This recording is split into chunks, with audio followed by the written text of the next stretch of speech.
नमस्कार प्रिय विद्यार्थियों, स्वागत है आप सभी का श्री गोविंदम क्लासेज के ऑफिशियल यूट्यूब चैनल पर। दोस्तों, आज की इस क्लास में हम बात करने वाले हैं हमारे कृषि रसायन का प्रथम चैप्टर के बारे में। चैप्टर नंबर 1 के बारे में आज की इस क्लास में हम डिस्कस करेंगे, जिसमें हम चैप्टर का जो नाम है वो है मृदा, खनिज, चट्टानों का अपक्षय व मृदा निर्माण। ओके, ये चैप्टर है। तो इस चैप्टर के अंदर हम सबसे पहले हमारा जो सॉइल केमिस्ट्री पढ़ेंगे।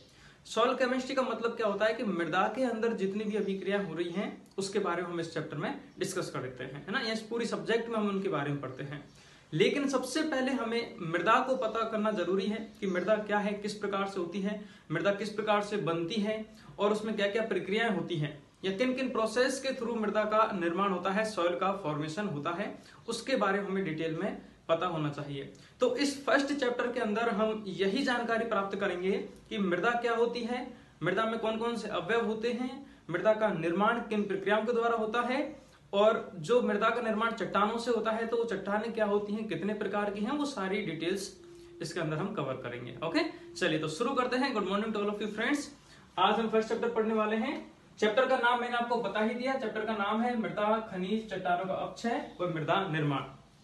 तो इसमें हम सबसे पहले मृदा के बारे में जानेंगे, फिर खनिजों के बारे में, फिर चट्टानों का अपक्षय, और सबसे लास्ट हम जानेंगे कि मृदा का निर्माण किस प्रकार से होता है, किन किन प्रोसेस के थ्रू सॉइल का फॉर्मेशन होता है।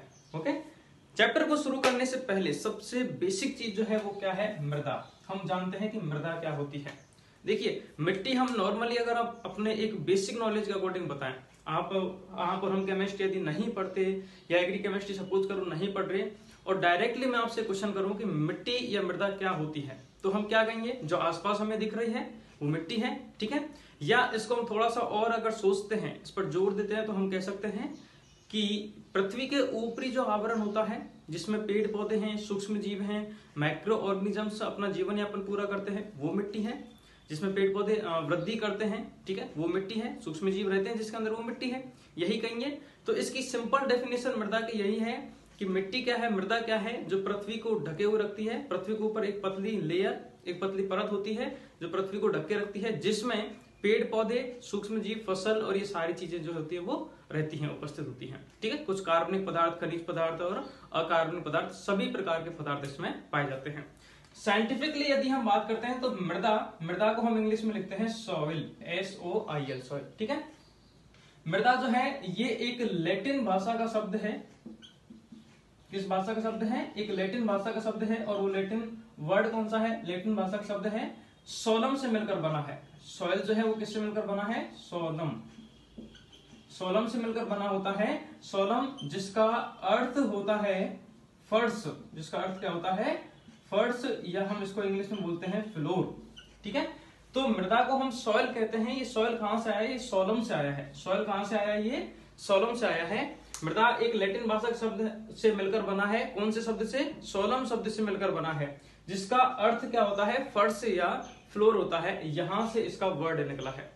तो मिट्टी को हम देसी क्या कहेंगे, एक फर्श है या एक फ्लोर है। जैसे हमारा घर, कमरा होता है, उसमें क्या होता है, हमारे टाइल्स वगैरह बिछाते हैं तो वो एक लेयर हम बिछा देते हैं, है ना। या फिर हम बोलते हैं ना कि फ्लोर है, छत है, तो छत क्या है, इस बिल्डिंग के ऊपर वाला फ्लोर है ना, उस पर लेयर जमी हुई है, तो उसको हम मृदा बोलते हैं। तो मृदा का सिंपल सी बात क्या हो जाएगी कि मृदा लैटिन भाषा के सोलम शब्द से मिलकर बना है, जिसका अर्थ होता है फर्श या फ्लोर, ठीक है। सबसे फर्स्ट पॉइंट, पहले हम मृदा के बारे में बेसिक जानकारी लेते हैं। इन सभी से मैं आपको बताऊंगा कि किस प्रकार से एक साइंटिफिक डेफिनेशन बनेगी। सेकेंड बात हम क्या कह सकते हैं कि मृदा जो होती है इसमें क्या होती हैं, 3 दिशाएं होती हैं, लंबाई, गहराई और ऊंचाई, तीनों चीजें होती हैं। तो मृदा के अंदर क्या होती है, 3 दिशाएं होती हैं। तो हम ये कह सकते हैं कि मृदा जो है वो त्रिविमीय प्रकृति की होती है। कैसी होती है, त्रिविमीय होती है। और मृदा का जो निर्माण होता है वो किस प्रकार से होता है, अभी मैं यहाँ पर आपको शॉर्ट में बता रहा हूं, डिटेल में हम इसके बारे में पढ़ेंगे। मृदा का निर्माण जो होता है वो चट्टानों के अपक्षय के द्वारा होता है, चट्टानों के अपक्षय के द्वारा होता है, ठीक है। 4th नंबर पे तो मृदा के अंदर क्या होता है, त्रिविमीय होती है। मतलब सॉइल जो है वो कैसी है, 3 डायमेंशनल है, 3D है, मतलब जिसमें 3 दिशाएं होती हैं, उसको हम बोलते हैं 3 डायमेंशनल, ठीक है। अब ये जो पॉइंट थोड़ा सा नया आ गया कि चट्टानों के अपक्षय के द्वारा होता है, इसको हम इंग्लिश में बोलते हैं वेदरिंग ऑफ रॉक्स। अपक्षय को हम बोलते हैं वेदरिंग, है ना, और चट्टानों को रॉक्स। तो सॉइल का जो फॉर्मेशन होता है वो वेदरिंग ऑफ रॉक्स के थ्रू होता है। वेदरिंग यहाँ पर एक नया वर्ड आया है, अपक्षय यहाँ पर एक नया वर्ड है। इसका मतलब क्या होता है? अपक्षय का मतलब होता है कि जब कोई भी बड़े पदार्थ हैं या चट्टाने हैं, ठीक है, ज्वालामुखी आता है, हमारी ये पृथ्वी है, पृथ्वी के अंदर क्या होता है, कुछ प्राकृतिक पदार्थ बहुत ज्यादा गर्म हो जाते हैं, ठीक है, काफी दिन से वो सड़ते गलते रहते हैं, कार्बनिक पदार्थ अकार्बनिक पदार्थ, तो सड़ते गलते रहते हैं तो वो क्या होता है, वहां पर हीट जनरेट होती है। कोई भी चीज यदि लगातार सड़ती रहती है तो वहां पर क्या होता है, हीट जनरेट होती है। ये सारी हीट जो है अंदर एब्जॉर्ब होती रहती है। पृथ्वी एक अपनी कैपेसिटी जब तक होती है जब तक उसको सहन करती रहती है। जब यहाँ से गर्मी बहुत ज्यादा बढ़ जाती है पृथ्वी के भूगर्भ में, तो ये गर्मी जितनी भी हीट है, जितने भी पदार्थ हैं, वो गर्म होकर आग का रूप धारण कर लेते हैं। किसका रूप धारण कर लेते हैं?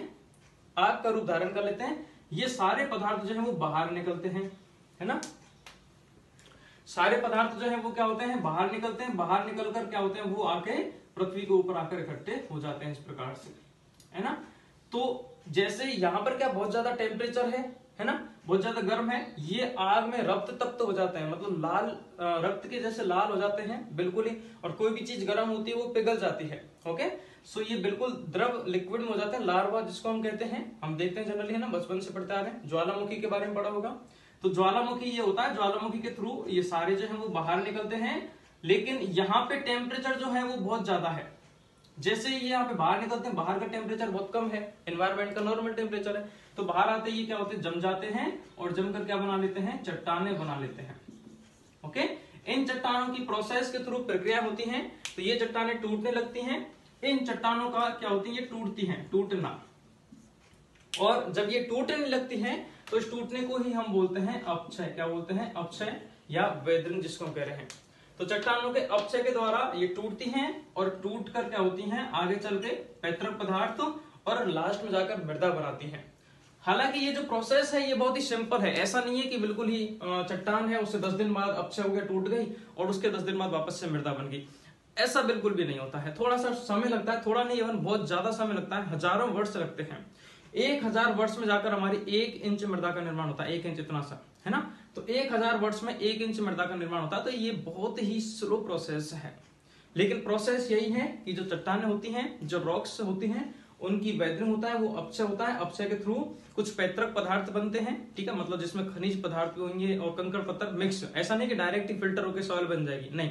अपक्षय के द्वारा कुछ पदार्थ बनते हैं, उनसे फिर आगे फिर प्रोसेसिंग के थ्रू मृदा का निर्माण होता है ना। तो यहां से थर्ड पॉइंट जो मैंने आपको बताया था, ये सॉरी मिट गया है, निर्माण जो होता है इनका चट्टानों के अपक्षय के द्वारा होता है। ओके, और चौथी हमने बात की, ये इस प्रकार से है। तो यहाँ पर एक डेफिनेशन क्या बन जाएगी मृदा की, वो ये बन जाएगी कि मृदा लैटिन भाषा के एक सोलम शब्द से मिलकर बना है, जिसका अर्थ होता है फर्श या फ्लोर। ठीक है, मृदा का जो निर्माण है वो चट्टानों के अपक्षय के द्वारा होता है और यह एक त्रिविमीय है।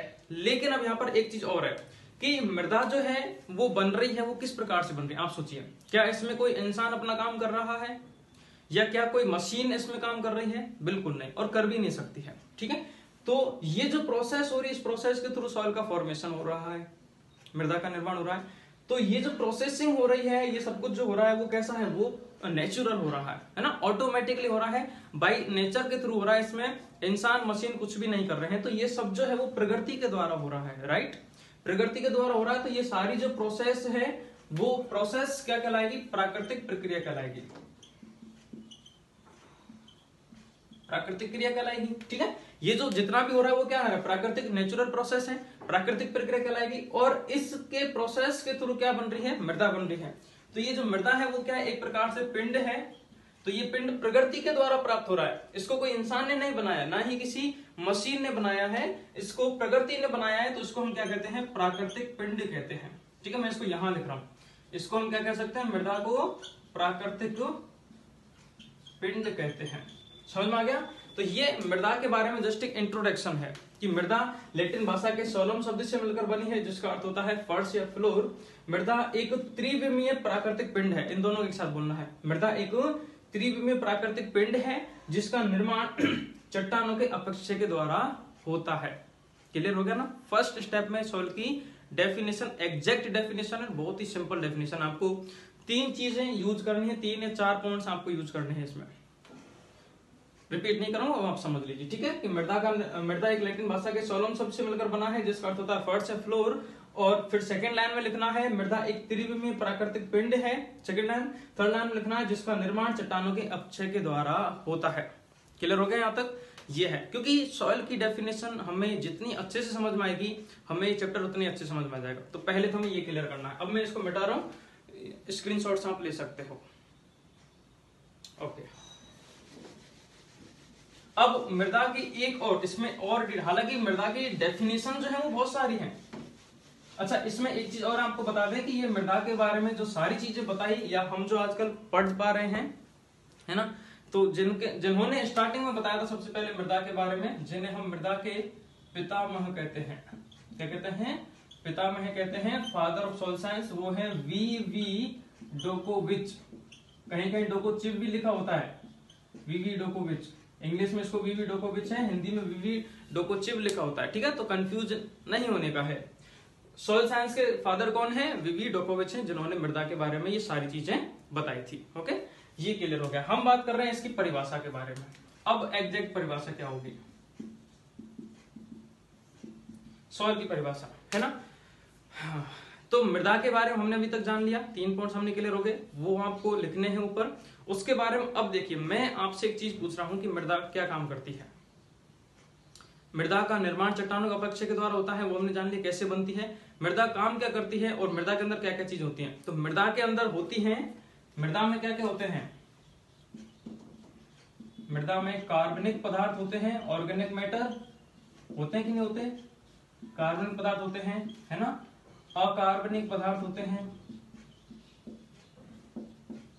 इनऑर्गेनिक मैटर होते हैं, ठीक है। खनिज पदार्थ होते हैं, मिनरल्स होते हैं, ये सारे पदार्थ होते हैं। तथा खनिज पदार्थ, मृदा के अंदर कार्बनिक पदार्थ होते हैं, अकार्बनिक पदार्थ होते हैं, खनिज पदार्थ होते हैं, तथा सूक्ष्म जीव होते हैं।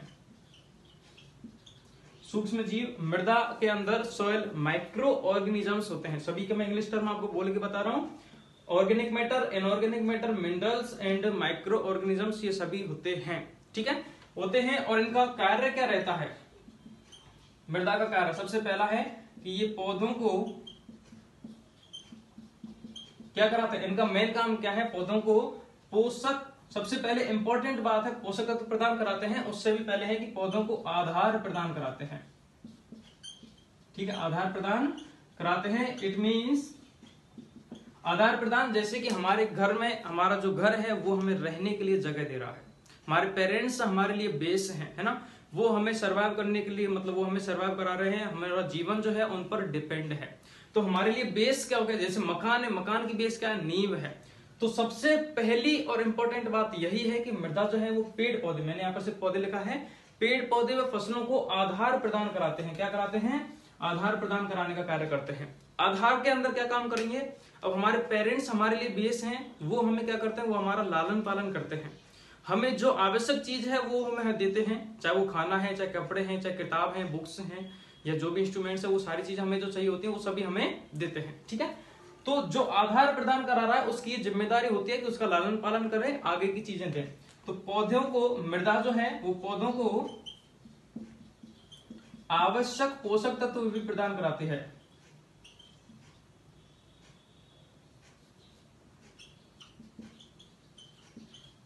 आवश्यक, थोड़ा फास्ट लिख रहा हूं मैं, आवश्यक पोषक तत्व भी प्रदान कराती है ना। असेंशियल प्लांट न्यूट्रिएंट भी उनको प्रोवाइड कराती है, सॉइल जो है वो प्लांट्स को, ठीक है, असेंशियल न्यूट्रिएंट्स भी उनको प्रोवाइड करवाती है। तो आवश्यक पोषक तत्व प्रदान कराती है, और इसके साथ में जल व CO2, H2O, ये सारे H2O को जल ही है, ठीक है, H2O, CO2 ये सारे जो है वो प्रदान कराती है।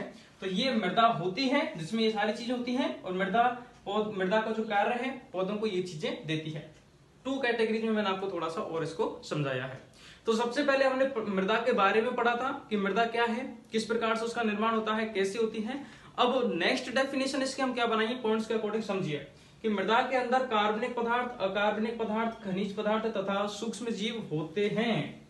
ये सभी क्या होते हैं? मृदा के अंदर होते हैं जो पौधों को, आगे लिखना है जो, मतलब मृदा क्या कार्य कर रही है ना, ये मैं आपको समझा रहा हूं। जो पौधों को आधार प्रदान कराते हैं तथा उनके लिए आवश्यक पोषक तत्व CO2 H2O प्रदान कराते हैं। जल व CO2 प्रदान कराते हैं। ठीक है, यहां पर भी लिख लो आपको, प्रदान कराते हैं, ये मृदा का कार्य है, कराते हैं। तो इस प्रकार से हमारे ये सॉइल की डेफिनेशन बन गई कि ये मृदा इस प्रकार से होती है। क्लियर हो गया आपको? चलिए, तो डेफिनेशन हमारी क्लियर हो गई। आप इसका भी स्क्रीनशॉट ले सकते हैं, अदरवाइज ऑलरेडी मैंने आपको क्लासेज में इसके बारे में डिटेल में बताया है।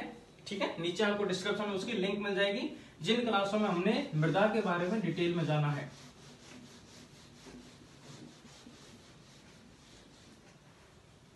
फादर का ध्यान रखना, क्वेश्चन आता है हमारे कंपटीशन एग्जाम में भी। ठीक है, तो अब तक हमने मृदा के बारे में जान लिया, जिसकी परिभाषा हो गई। हमारा जो सेकंड पॉइंट है इस चैप्टर के अंदर वो है मृदा का अध्ययन। मृदा का अध्ययन, भाई साइंटिस्ट लोगों ने ठीक है मृदा के बारे में जान लिया कि मृदा ये होती है। अब नेक्स्ट जो काम है वो है कि मृदा की हमें स्टडी करनी है। साइंटिस्ट लोग क्या करते हैं कि उसमें कोई भी चीज है उसको इम्प्रूव करने की कोशिश करते हैं। ठीक है, तो अब नेक्स्ट काम क्या करेंगे, वो मृदा का अध्ययन करेंगे, है ना। अध्ययन जो है वो किस प्रकार से किया जाता है, इसका अध्ययन दो प्रकार से किया जाता है। किस प्रकार से किया जाता है, दो प्रकार से किया जाता है, जिसमें पहला है पेडोलॉजी और दूसरा है एडेफोलॉजी। दूसरा है एडेफोलॉजी। देखिए, किसी भी चीज का अध्ययन करना होता है या किसी भी चीज को हमें जानना होता है ना, तो सबसे पहले हम क्या करते हैं, उसको बाहर से जानते हैं, उसके बेसिक जानते हैं, है ना। और सेकंड स्टेप हम क्या करते हैं, उसको अंदर से जानते हैं। समझिए, आपकी किसी से दोस्ती हुई है, फ्रेंडशिप हुई है, ठीक है, किसी भाई मतलब किसी भी बंदे को आपको जानना है, तो सबसे पहले आप उसके बारे में बेसिक जानेंगे कि ये कौन है, कहां से आता है, कहां पे रहता है, राइट। ये दो चीजें बारे में हम जानते हैं, इसका नाम क्या है, ये क्या करता है, इससे ज्यादा अपन कुछ नहीं जानते फर्स्ट इंट्रोडक्शन में। लेकिन जब हमसे और दोस्ती होती है तो हम उसके बारे में जानने लगते हैं, तो अब हम उसके कैरेक्टर्स को जानने लगते हैं, उसके गुणों के बारे में जानने लगते हैं। अच्छा, इसकी ये अच्छी आदत, ये गुड हैबिट्स हैं, ये इसकी बैड हैबिट्स हैं, उनके गुणों के बारे में ये सारी चीजें हम जानने लगते हैं। ठीक है, तो 2 स्टेप में हम किसी भी बंदे को, किसी भी पर्सन को हम अच्छे से भांप लेते हैं। ऐसा तो नहीं है कि सिर्फ हम फर्स्ट टाइम मिटे, उसका नाम पूछा, नाम से आप उसके बारे में सारी चीज जान गए, पॉसिबल ही नहीं है ना। या फिर उसके गुण जान लिए और उससे गुण जानने से पहले आप उसका नाम पता हो, ये भी पॉसिबल नहीं। तो पहले हम उसको बेसिकली बाहर से जानते हैं कि कौन है, क्या है, कहां से आया है, क्या करता है। सेकेंड स्टेप हम उसके बारे में, उसके कैरेक्टर या उसके गुड हैबिट्स, बैड हैबिट्स, उसके बारे में जानते हैं। अच्छा, ये तो ये है ना। सेम चीज यहाँ पे आप इसको अप्लाई कर सकते हो। मृदा का हमें अध्ययन करना है, सॉइल की हमें स्टडी करनी है, तो डायरेक्ट जाके ये नहीं कि कैल्शियम निकाल के ले आ, ले भाई कैल्शियम आ गया, इतना इसमें कैल्शियम है, ले भाई सोडियम इतने इतनी मात्रा में, ऐसा नहीं होता है। हम पहले मृदा को बाहर से जानेंगे, बाहर से उसकी स्टडी करेंगे। बाहर से लाए कि मृदा के बारे में क्या क्या जानेंगे, उसका मृदा की उत्पत्ति, उसका वर्गीकरण और उसका वितरण। इन तीनों चीजों के बारे में हम जानते हैं। मृदा की उत्पत्ति कहां से हुई है, मृदा का वर्गीकरण, ये जो मृदा है ये और भी भागों में पाई जाती है या नहीं पाई जाती है, और उसका वितरण, उसका डिस्ट्रीब्यूशन की ये और किस किस जगह पे अवेलेबल है। इस प्रकार की मृदा इस स्टेट में, इस डिस्ट्रिक्ट में, इस पूरे इसमें सेंटर में कहां कहां पर अवेलेबल है, उसका वितरण, उसके डिस्ट्रीब्यूशन के बारे में जानते हैं। तो पेडोलॉजी क्या है, अब ये जो हम अध्ययन कर रहे हैं ये किस में कर रहे हैं, ये हम सॉइल साइंस के अंदर कर रहे हैं, मृदा विज्ञान के अंदर कर रहे हैं। ठीक है, तो पेडोलॉजी जस्ट एक ब्रांच है किसकी, सॉइल साइंस की। एडेफोलॉजी भी आल्सो एक ब्रांच है सॉइल साइंस की। तो पेडोलॉजी क्या है, इट इज आल्सो पेडोलॉजी जो है मृदा की एक शाखा है, जिसके अंतर्गत उत्पत्ति मृदा की, है ना, मृदा की उत्पत्ति, वर्गीकरण व वितरण का अध्ययन किया जाता है। उस शाखा को हम क्या बोलते हैं, पेडोलॉजी कहते हैं। क्लियर हो गया। चलिए, अब सेकंड जो हम बात करते हैं एडेफोलॉजी। एडेफोलॉजी में क्या होता है, हम मृदा के गुणों के बारे में अध्ययन करते हैं। किसके बारे में, मृदा के गुणों के बारे में। ठीक है, लेकिन वो गुण कैसे होंगे, मृदा के जो गुण होंगे वो होंगे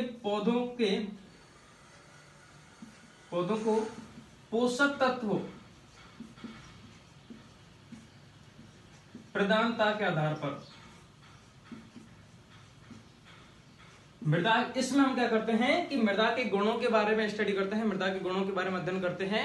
वो गुण किसके बेस पे होने चाहिए, वो पौधों को पोषक तत्व प्रदानता की, पौधों को वो किस प्रकार के पोषक तत्व प्रदान करा रही है, कौन कौन से पोषक तत्व प्रदान करा रही है, उनके बारे में हम इसमें स्टडी करते हैं। तो इसके अंदर क्या आएगा कि मृदा विज्ञान की वह शाखा जिसके अंतर्गत मृदा के गुणों के बारे में अध्ययन किया जाता है। गुणों के बारे में अध्ययन किया जाता है, मृदा की पोषकता के आधार पर, पोषकता के संबंध में उनमें अध्ययन किया जाता है, वो शाखा क्या कहलाती है? एडेफोलॉजी कहलाती है। ठीक है, और ये पेडोलॉजी जो होती है इसके अकॉर्डिंग जो होती है वो नेचुरल सॉइल का फॉर्मेशन होता है, प्राकृतिक मृदा का निर्माण होता है पेडोलॉजी के थ्रू। ये चीजें हैं। ओके, तो सेकंड पॉइंट है हमारा इस चैप्टर का सेकंड। फर्स्ट था मृदा की परिभाषा जो क्लियर हो गई थी। सेकंड था हमारा कि मृदा का जो अध्ययन है वो किस प्रकार से किया जाता है। तो मृदा का अध्ययन दो प्रकार से किया जाता है, पेडोलॉजी और edaphology. Okay, so I hope आपको ये क्लियर हो गए होंगे। इसके बाद हमारा जो थर्ड टॉपिक जो आता है वो है मृदा के अवयव, कंपोनेंट्स ऑफ सॉइल, कि मृदा में क्या क्या चीजें पाई जाती हैं, किस प्रकार से मृदा का वर्गीकरण है, वो हम नेक्स्ट टॉपिक में नेक्स्ट क्लास के अंदर पढ़ने वाले हैं। ओके, सो उम्मीद करते हैं आपको समझ में आ गया होगा। यदि आपको कोई डाउट है तो आप मुझे पर्सनली कमेंट कर सकते हैं और नीचे कमेंट करके मुझे जरूर बताना ये क्लास आपको कैसी लगी। फीडबैक अपना जरूर देना। पसंद आया हो तो वीडियो को लाइक कर देना। और इसी प्रकार के हमने हमारा जो कंप्लीट कोर्स है वो यूट्यूब पर डाल रखा है प्लेलिस्ट में। आप प्लेलिस्ट में जाकर सभी चैप्टर्स जो हैं वो देख सकते हैं, या हमारा जो ऐप है श्री गोविंदम क्लासेज का ऐप है प्ले स्टोर पे। अगर आप नए हैं तो प्ले स्टोर से ऐप को डाउनलोड कीजिए और वहां पे हमने सारी वीडियो चैप्टर वाइज लेक्चर जो है वो डाल रखे हैं फ्री स्टडी मेटर में। कंप्लीट आपको एडवांस स्टडी मेटर चाहिए तो उसके लिए आपको बैच ज्वाइन करना पड़ेगा, जिसकी फीस मात्र नामात्र के लिए है, मतलब बहुत कम फीस है जिसको आप आसानी से दे सकते हो। उसमें हम साल भर तक आपको स्टडी करवाई जाएगी। Okay, thank you all of you.